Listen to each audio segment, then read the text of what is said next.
Welcome to my YouTube channel. সবাইকে স্বাগত আমার চ্যানেলে। আজকে আমরা নতুন কিছু শিখবো, কারণ এরকম আমাদের অনেক কিছু যেগুলো অজানা থেকে থাকে। ডেফিনিট যেটা আর্টিকেল রয়েছে টিএইচই, এই আর্টিকেলটার উচ্চারণ কখন কি হয় এটা আমাদের অনেকের এক্ষেত্রে অজানা থাকে। এই যে টিএইচই, এই যে ডেফিনিট আর্টিকেল, এটার উচ্চারণ কখন আমরা দা করব, দা বা দয়জবল আকার দা আর দি, কখন এই উচ্চারণটা হবে এটা অনেকের আমাদের এক্ষেত্রে অজানা থাকে। চলো আজ আমরা শিখে নিই একবার নতুন করে এই উচ্চারণটা কি হয়, অ্যাকচুয়ালি উচ্চারণটা কখন আমরা দা করব আর কখন আমরা দি করব।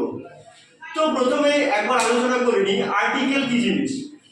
আর্টিকেল হচ্ছে, আমরা তিনটেকে আর্টিকেল বলি। আর্টিকেল হচ্ছে একটা অ্যাডজেক্টিভ যেটা নাউন বা প্রোনাউনের আগে বসে কি করে, তাকে তার সংখ্যাটা জানিয়ে দেয়, নির্দিষ্ট করে দেয় বা তার সংখ্যাটার পরিমাণ জানিয়ে দেয়।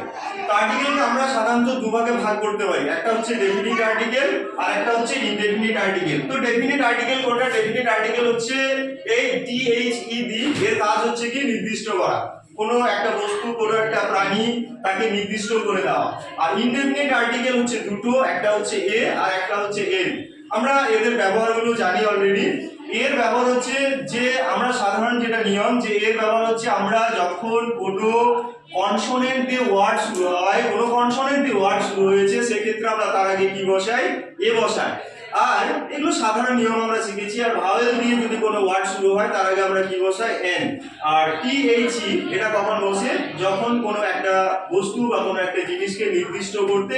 এবং এছাড়াও আরো বিভিন্ন নিয়ম রয়েছে, এগুলো পরবর্তী ক্লাসে আমি আলোচনা করবো যখন আসবো। আজকে যেটা আমাদের মুখ্য বিষয়, আজকের যেটা আলোচনা, আজকে যেটা শিখবো, যে টিএইচই এর উচ্চারণ, টিএইচই এর উচ্চারণ কখন দা হবে, কখন কি হবে। চলো আজকে শিখি। তো প্রথম কথা হচ্ছে যে যখন কোনো কনসোনেন্ট দিয়ে শুরু হবে কোনো একটা ওয়ার্ড, কোনো একটা কনসোনেন্ট দিয়ে শুরু হয়েছে। কনসোনেন্ট কটা? ইংরেজিতে মোট লেটার রয়েছে কটা? 26টা। এই 26টা লেটারকে দুটো ভাগে ভাগ করা যায়, একটা হচ্ছে ভাওয়েল, একটা হচ্ছে কনসোনেন্ট। ভাওয়েল কটি? ভাওয়েল হচ্ছে 5টি, এ ই আই ও ইউ। তাহলে এখানে আমি একবার আলোচনা করে নিই ভাওয়েল কটি।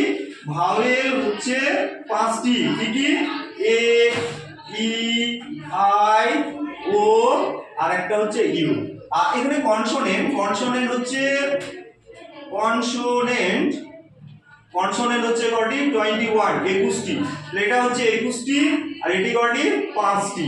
চলো তাহলে 21 আর 5 মোট ইংরেজি যে বর্ণমালা, এখানে মোট লেটার রয়েছে ইংরেজি বর্ণমালার মোট লেটার হচ্ছে 26টি। 26টি লেটারকে দুটি ভাগে ভাগ করলাম, একটা হচ্ছে ভাওয়েল, ভাওয়েল হচ্ছে 5টি, আর একটি হচ্ছে কনসোনেন্ট যেটা হচ্ছে 21টি। তো কোনো একটা ওয়ার্ড যেটা শুরু হচ্ছে কনসোনেন্ট দিয়ে, যেমন আমি বলতে পারি যে এখানে আমি একটা উচ্চারণ তুলতে পারি, যে এখানে লিখলাম আমি cow, C O W cow. আচ্ছা, এখানে কাউ যে ওয়ার্ডটা আমি লিখেছি, এই কাউ ওয়ার্ডটার প্রথম যে লেটারটা সেটা কি রয়েছে? সি আছে। তো এই যে সি, সিটা কি?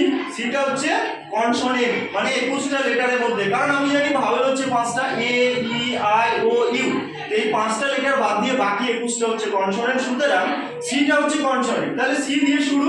সুতরাং এখানে যদি ডি থাকে বা টিএইচই এটা যদি থাকে, তাহলে আমি এর উচ্চারণটা কি তুলবো? এর উচ্চারণটা তুলবো আমি, যেহেতু কনসোনেন্ট, কনসোনেন্ট দিয়ে কোনো ওয়ার্ড শুরু হলে তার আগে যদি টিএইচই থাকে, সেক্ষেত্রে আমি তুলবো কি? এর উচ্চারণ দা, দা কাউ, দা কাউ। ঠিক আছে, তাহলে এটার উচ্চারণ কি তুললাম? The cow. তার মানে আমি কি বললাম, যে কোনো একটা ওয়ার্ড যেটা কনসোনেন্ট দিয়ে শুরু হয়েছে তার আগে যদি টিএইচই থাকে, সেটার উচ্চারণ হয় কি? দা। অনুরূপভাবে আমি একই নিয়মে যদি বলতে পারি যে ভাওয়েল দিয়ে কোনো ওয়ার্ড একটা শুরু হয়েছে, যেমন যেমন আমি যদি বলি elephant, E L E P H A N T, elephant, এর আগে যদি টিএইচই থাকে, সেক্ষেত্রে আমি কি বলবো? তাহলে এটার উচ্চারণ কি হবে? এটার আমি বলবো দি এলিফ্যান্ট। এটা কি বলবো? দি এলিফ্যান্ট, এলিফ্যান্ট।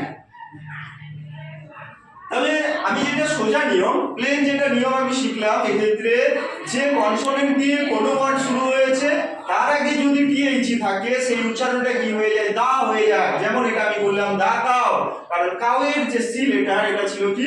কনসোনেন্ট।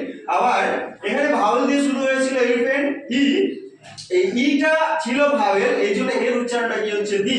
তার মানে ভাওয়েল দিয়ে কোনো ওয়ার্ড যদি শুরু হয় তার উচ্চারণটা হয়ে যায় দি, এবং কনসোনেন্ট দিয়ে কোনো ওয়ার্ড শুরু হয়েছে সেটার উচ্চারণ হয়ে যায় দা। চলো এবার দেখি, তাহলে আমি একটা জিনিস লিখলাম, এখানে লিখছি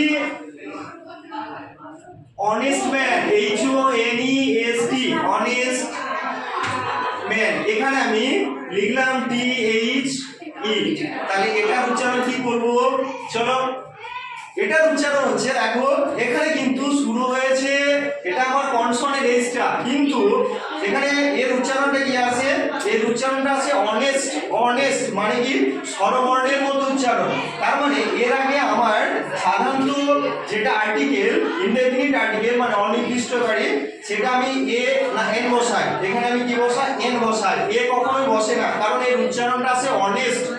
হনেস্ট নয়, কিন্তু এইচ এর উচ্চারণ যেহেতু আসে না, ও এর উচ্চারণ আসে, সেহেতু আমার এখানে বসে যেহেতু এন, অনেস্ট, এখানে কিন্তু দি অনেস্ট ম্যান হবে, দা নয়।